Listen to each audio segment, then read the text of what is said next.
নমস্কাৰ মই মফিদুল হক অতি দুখেৰ সৈতে আপোনালোকক জনাবলগীয়া হৈছে যে আমাৰ বহাগী টিভিৰ সু অভিনেতা ৰাতুল চিন্তা নকৰিম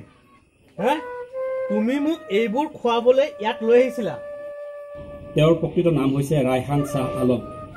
বৰ্তমান তেওঁ হৃদৰোগত আক্ৰান্ত হৈ নগাঁৱৰ ব্যক্তিগত নাৰ্ছিং হোমত এডমিট হৈ আছে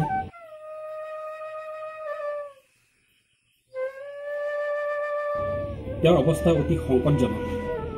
গতিকে আপোনালোকৰ ওচৰত আমি এটি বিনম্ৰ অনুৰোধ জনাব বিচাৰিছোঁ যাতে তেওঁৰ হৈ আপোনালোকে দুৱা ও প্ৰাৰ্থনা যাতে কৰে হয় আপোনালোকৰ দুৱা ও প্ৰাৰ্থনাৰ জৰিয়তে তেওঁ যেন সুস্থ হৈ পেলাই আমাৰ বহাগী টিভিৰ মাজলৈ আকৌ উভতি আহে তাকে কামনা কৰিছোঁ হয়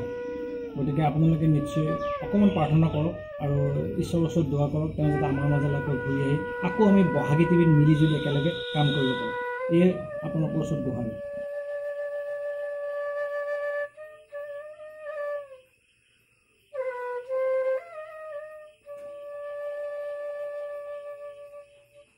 নমস্কাৰ আপোনালোক সকলোৱে অভিনেতা ইন্দ্ৰমোহন বৰুৱা আৰু আমাৰ ডিৰেক্টৰ ছাৰ মফিদুল হকৰ পৰা গম পাইছে চাগে আমাৰ বহাগী টিভিৰ অতি মৰমৰ অভিনেতা ৰাতুল বৰ্তমান আইচিউত ভৰ্তি হৈ আছে মই সেইবোৰ নাজানো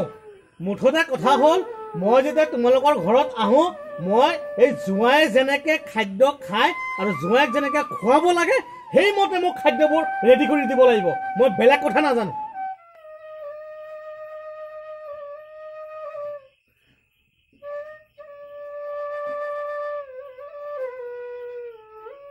তেওঁৰ কণ্ডিশ্যনটো অকণমান বেয়াই আপোনালোক সকলোৱে আমাৰ ৰাতুলৰ কাৰণে আশীৰ্বাদ কৰিব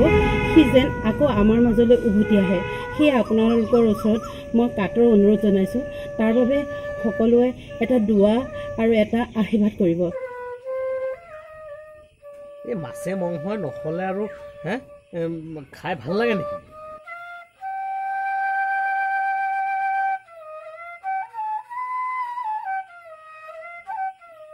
নমস্কাৰ ৰাতুল দা আইচিউত আছে সকলো অসমবাসীয়ে যাতে ৰাতুল দালে আশীৰ্বাদ কৰে এয়ে মোৰ প্ৰাৰ্থনা